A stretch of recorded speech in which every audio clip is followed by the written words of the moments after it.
आत्मरत्य विरोधे नेति शांडिल्यः। नमस्कार मित्रों, ये जो सूत्र है ये नारद भक्ति सूत्रों का 18वां सूत्र है जिसे हम आज गहराई से समझेंगे। तो आइए सबसे पहले इसके अर्थ को समझते हैं। तो जो सूत्र वो कहता है आत्मरत्य विरोधे नेति, अर्थात आत्मरति का दृढ़ अविरोध ऐसे शांडिल्य, अर्थात शांडिल्य का मत है।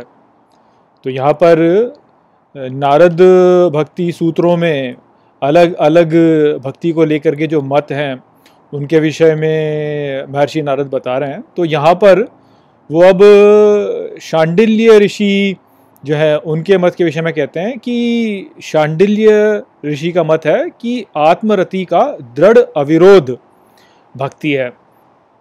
तो यहाँ पर हमको जो समझना है वह ये है कि आत्मरति वास्तव में क्या है, तभी हम इस विचार को समझ पाएंगे कि कैसे भक्ति जो है वह आत्मरति का दृढ़ अविरोध है।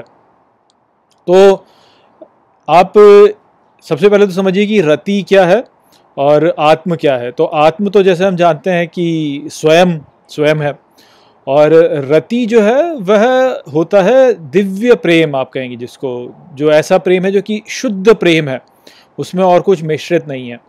मूलतः प्रेम को ऐसे हम परिभाषित कर नहीं पाते। क्यों? क्योंकि जो प्रेम हम देखते हैं वह मूलतः मिश्रित प्रेम होता है, जिसमें कि आप अपना जो आपका स्वार्थ है उसको भी उसमें मिश्रित कर रहे होते हैं। तो इसलिए हम कभी प्रेम को ठीक प्रकार से समझ नहीं पाते। किंतु रति जो है वह वो वाला सुख है जो कि शुद्ध सुख है।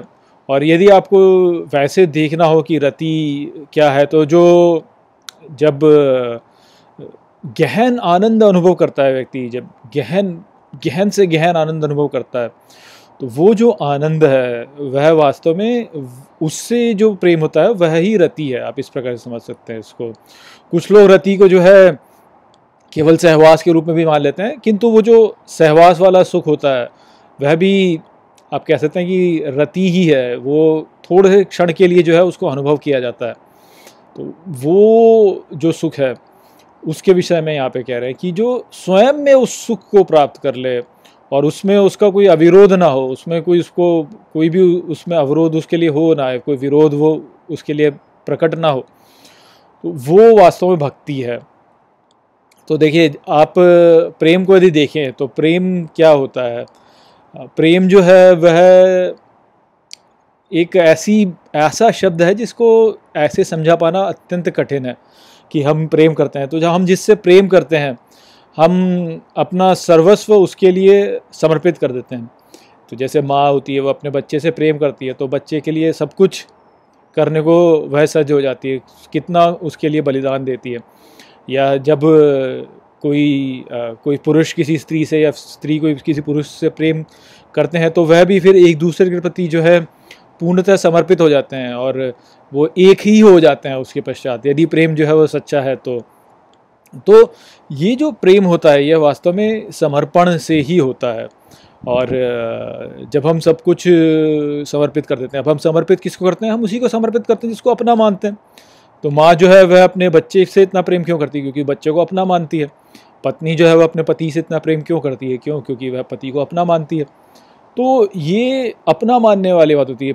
पुत्र को अपना माना, पति को अपना माना, पत्नी को अपना माना, तो ये अपना मानने वाली बात होती है। तो जब हम अपना मानते हैं किसी से तो उससे हम प्रेम करते हैं और उसी में फिर हम आनंद लेते हैं। तो ये जो आनंद हो रहा है, आनंद प्राप्त हो रहा है, ये वास्तव में किससे प्राप्त हो रहा है? ये अपनेपन से प्राप्त हो रहा है कि जिसको हम अपना मानते हैं जब, तो हमको आनंद आता है उसके साथ में हमें आनंद आता है, उसको देने में हमें आनंद आता है, उसके प्रति बलिहारी हो जाते हैं हम उसके प्रति। अब सबसे जो अपना है वह कौन है? यदि आप देखें तो हम स्वयं को ही अपना मानते हैं, आत्म ही अपना है, तो अपने से बहुत प्रेम करते हैं। और यदि हम अपने आप को देखें तो जो हम वास्तव में हैं, हमें लगता तो है कि हम अपना अहंकार है, किंतु जो हम वास्तव में हैं वह आत्मा है।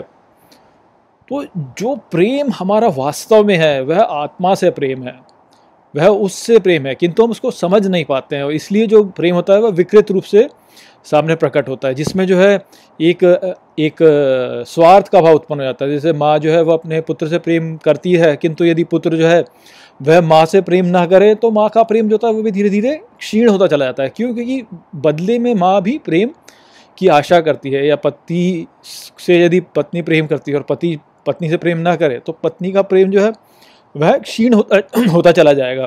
क्यों? क्योंकि वह जो प्रेम है वह शुद्ध नहीं है, वह संसार से जुड़ा हुआ है, बाहर से जुड़ा हुआ है। किंतु जो भीतर है वहाँ पर यदि प्रेम हो तो वह फिर शुद्ध प्रेम होगा। और वास्तव में शुद्ध प्रेम है भी, जो हम स्वयं से प्रेम करते हैं वह जो प्रेम है वह शुद्ध प्रेम है। उसमें कोई मिलावट नहीं है, उसमें कोई स्वार्थ नहीं है, क्योंकि सब कुछ वहीं पर है। और ईश्वर जो है वह ही हमारा सच्चा स्वरूप है, वह हमसे ज़्यादा हमारे हैं। आप इस प्रकार समझ सकते हैं, ईश्वर जो है वह जो हमारा अहंकार जिसको हम मान के बैठे कि ये हम हैं, उससे भी अधिक हमारे हैं, क्योंकि वह ही वास्तव में हमारा स्वरूप है, तो वह ही आत्मा है। वो उससे जो प्रेम यदि उत्पन्न हो जाए तो वह प्रेम फिर बाहर पे निर्भर नहीं है, वह भीतर से ही आएगा और भीतर ही तुष्ट हो जाएगा। और ये जो प्रेम होता है ये सबसे गहन, सबसे गुह्य, सबसे अधिक शक्तिशाली प्रेम होता है ये। तो ये प्रेम जो है इसमें यदि अवरोध ना हो, इसका कोई विरोध ना हो हमारे लिए, यह बहे बिना अवरोध के, ये बहे ऐसे ही बहता जाए, तो वह भक्ति है। भक्ति हमें वहाँ तक ले जाती है। तो उस विषय में यहाँ पर बताया गया है कि आत्मरति का अविरोध जो है वह भक्ति है, कि उस स्थिति को प्राप्त कर लेना कि व्यक्ति स्वयं में ही सुखी हो जाए, उसको फिर सुख के लिए बाहर कहीं निर्भर ना होना पड़े, वह स्वतः ही अपने सुख को प्राप्त कर ले, अपने भीतर से ही प्राप्त कर ले उसको, तो वह भक्ति से प्राप्त कर सकता है। तो ये भक्ति का लक्षण है। तो वो संदेश यहाँ पर था इस सूत्र में। आशा करता हूँ कि मैंने इस सूत्र को आपको अच्छे से समझा दिया होगा। चलिए इसी के साथ इस वीडियो को हम यहीं पर समाप्त करते हैं। नमस्ते।